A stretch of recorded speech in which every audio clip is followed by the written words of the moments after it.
কলাগুলো দেখুন থাকতে থাকতে একদম কালোই হয়ে গেছে। এই কলাগুলো কিন্তু বাচ্চারা তো একদমই মুখে নেয় না, আর বড়রাও অনেক সময় খেতে চায় না। তাই ভাবলাম নষ্ট না করে কিছু একটা বানিয়ে নিই, তাহলে নাকের নিচে দিয়েই চলে যাবে। খুব সহজ এবং হেলদি এই রেসিপিটা, আপনারা বাড়িতে কিন্তু সবাই ট্রাই করতে পারেন। আর এমনিতেও কলা দিয়ে সবাই বড়া বানিয়েই খায়, এটা একদমই তেল ছাড়া বলতে পারেন। তার জন্য 3টা কলা নিয়েছি, কলাগুলোকে ছুলে ভালো করে পেস্ট করে নিব। আপনারা ইচ্ছা করলে মিক্সিতেও পেস্ট করে নিতে পারেন। পেস্টটা করে নিয়ে তারপর মিষ্টির জন্য গুড় নিয়েছি। গুড় দিলে হেলদি হবে, আপনারা ইচ্ছা করলে চিনি দিয়েও করতে পারেন। গুড়টাকে ভালো করে মিশিয়ে নিয়ে তারপর 2 বাটি চালের গুঁড়ো দিয়ে দিলাম। চালের গুঁড়ো দিয়ে করছি, আপনারা ইচ্ছা করলে সুজি দিয়েও করতে পারেন, তাহলেও খেতে খুব ভালো লাগে।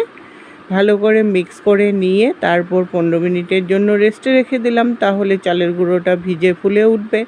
15 মিনিট পরে চলে আসলাম, চালের গুঁড়োটা ভালো করে আরেকটু মিক্স করে ভালো করে ফেটিয়ে নিলাম। তারপর এটার মধ্যে আমি বেকিং পাউডার দিয়ে দিলাম 1 চামচ, তাহলে কেকটা আরও সুন্দর করে ফুলে উঠবে। বেকিং পাউডারটা দিয়ে আরেকটু ভালো করে মিশিয়ে নিলাম। আগের থেকে হাঁড়িতে জল বসিয়েছিলাম, জলটা ভালো করে ফুটে যাওয়ার পর একটা ছাঁকনি নিয়েছি, ছাঁকনির মধ্যে একটু ঘি মাখিয়ে নিলে তাহলে সুন্দর করে উঠে যাবে। ছাঁকনিটাকে হাঁড়ির উপরে দিয়ে ব্যাটারটা ঢেলে দিলাম। ঢেলে 20 মিনিটের জন্য আমি ঢাকা দিয়ে রাখবো। 10 মিনিট পরে উঠিয়ে নিলাম। একটু যখন শক্ত হয়ে গেল তখন উপর থেকে একটু কাজু দিয়ে দিলাম, আপনারা ইচ্ছা করলে কিশমিশও দিতে পারেন। কাজুগুলোকে আধা আধা করে সুন্দর করে সাজিয়ে দিলাম, তাহলে দেখতেও ভালো লাগবে, খেতেও ভালো লাগবে। কাজুটাকে দিয়ে আরও 10 মিনিটের জন্য কুক করলেই এটা একদম রেডি হয়ে যাবে। 10 মিনিট পরে আপনাদেরকে দেখাচ্ছি, একদমই শক্ত হয়ে গেছে। একটা কাঁটা চামচ দিয়ে চেক করে নিলাম, একটুকু লেগে নেই, তার মানে ভিতরটা পুরোপুরি হয়ে গেছে। এখন এটাকে ঠান্ডা করে নিয়ে খুলতে হবে।